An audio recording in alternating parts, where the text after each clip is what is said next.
অনেকে আমার পরিচয় নিয়ে খুব কনফিউশনে পড়ে, আসলে আমি কি কুমিল্লার না ঢাকার। আমি বলি দুইটারই, কুমিল্লাও আমার বাড়ি, ঢাকাও আমার বাড়ি। ঢাকা আমার জন্মস্থান আর কুমিল্লা আমার দাদার বাড়ি। আপনারা শুনেছেন যে আমার দাদার বাড়ি এখানে মুরাদনগরে করমতলাতে। আলহামদুলিল্লাহ, জীবনে এসেছিলাম কয়েকবার, খুব বেশি আসা হয় না। আমার জন্ম হয়েছে আবার ঢাকায়, ঢাকার ডেমরা থানায়। আমার জন্মের অনেক আগ থেকে আব্বা মা ওইখানে থাকে, ফলে আমি হয়ে গেছি ঢাকাইয়া। ঢাকাইয়াও হয়েছি, আবার কুমিল্লারও রয়ে গেছি, মানে কুমিল্লাতে আবার বিয়ে করছি। এই যে আমার নানা শ্বশুর, 20 বছর হচ্ছেন আমার নানা শ্বশুর, আমার প্রিয় নানা ভাই। চমৎকার কথা বলছিলেন, খুব গুছিয়ে কথা বলেন, অল্প কথা বলেন, বেশি বলেন না, কিন্তু যেখানে বলা দরকার ওইটাই বলেন, যা বলা দরকার তাই বলেন, ঠিক কিনা? পীর হতে হলে এমন পীর হওয়া দরকার, যে কোনো পরিস্থিতিতে আমরা থাকি না কেন, বিপদে আপদে, সকালে বিকালে, শীতকালে গ্রীষ্মকালে আমরা কি পড়বো? আলহামদুলিল্লাহ পড়বো। এর কারণ চাহিদার কোনো শেষ নাই। যার আছে যত বেশি, সে চায় তত বেশি।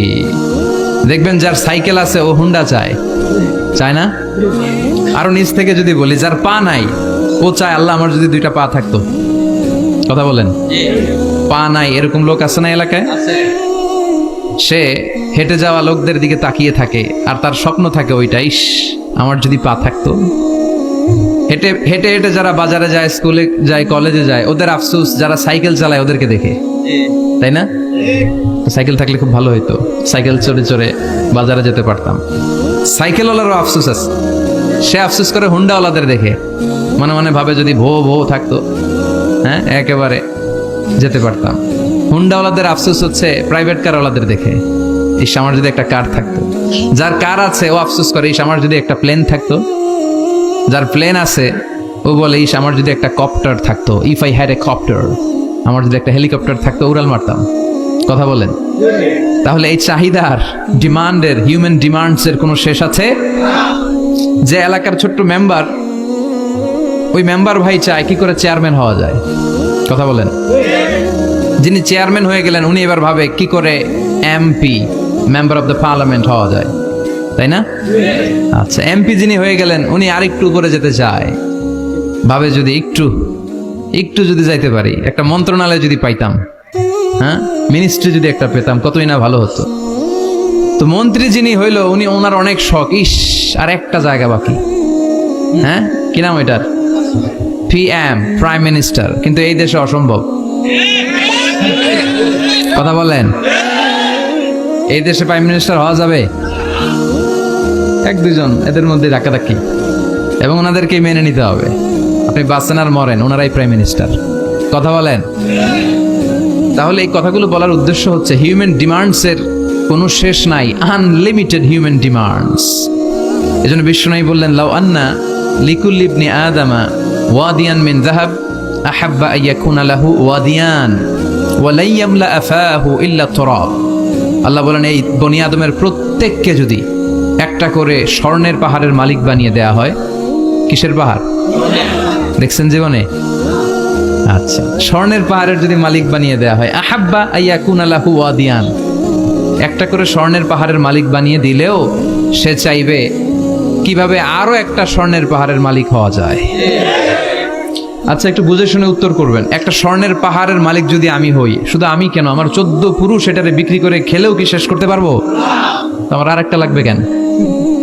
আরেকটা দিয়ে আমি কি করব? স্বভাব।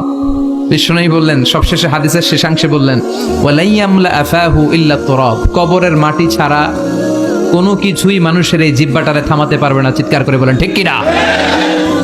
এজন্য যার আছে বেশি ও চায় বেশি, এই ডিমান্ডটারে একটু কমাতে হবে, আল্লাহর কাছে শুকরিয়া করতে হবে। অর্থের প্রয়োজন আছে, কিন্তু এটার হৃদয়ে স্থান দেয়া যাবে না। এটা হাতে আসবে আবার চলে যাবে, ঠিক কিনা? হৃদয়ে স্থান থাকবে কার?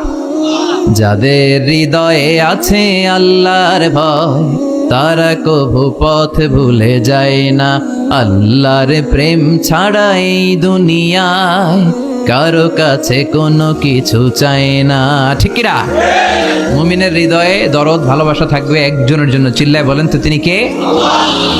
এজন্য আমরা যেন শুকরিয়া করি, আমরা যেন অভিযোগ না করি। দেখেন, আমরা যদি জিজ্ঞেস করি, ভাই আপনি কি চান, কি লাগবে আপনার, কার কি লাগবে, একজন বলবে আমি এটা চাই, আমার এটা নাই, আমি ওইটা চাই, ওইটা চাই, কত কিছু লাগবে আমাদের। কিন্তু ঠিক এই মুহূর্তে যে লোকটা হসপিটালের বেডে শুয়ে আছে, ক্যান্সারে আক্রান্ত, ক্যান্সার যার নেই কোনো অ্যান্সার, ওরে যদি জিজ্ঞেস করেন ও বলবে আমার কিচ্ছু লাগবে না, আমি শুধু বাঁচতে চাই। ও কি চায়? আর আমরা অনেক কিছু চাই। এজন্য আমরা শুকরিয়া করব বেশি বেশি। শুকরিয়া করলে বাড়িয়ে দেয় কে? বিশ্বনবী দোয়া করতেন, আল্লাহুম্মা জাআলনি সাবুরা ওয়া জাআলনি শাকুরা ওয়া জাআলনি ফি আইনি সাগীরা ওয়া ফি আয়ুনিন নাসি কাবীরা। আল্লাহ আপনি আমারে ধৈর্যশীল বানান, আপনি আমারে শুকরগুজার বান্দা বানান। আল্লাহ আমার চোখে আপনি আমারে ছোট বানান, গোটা বিশ্বের মানুষের চোখে আপনি আমারে বড় বানান। সবাই পড়ি আমিন। এজন্য সবসময় প্রশংসা করব কার? কম কম না বেশি বেশি? সবসময় শুকরিয়া করতে রাজি আছি তো? আল্লাহ সব সময় যেন আমরা তোমার শুকরিয়া করতে পারি, তুমি তৌফিক দাও। আরো জোরে পড়বো সবাই আমিন।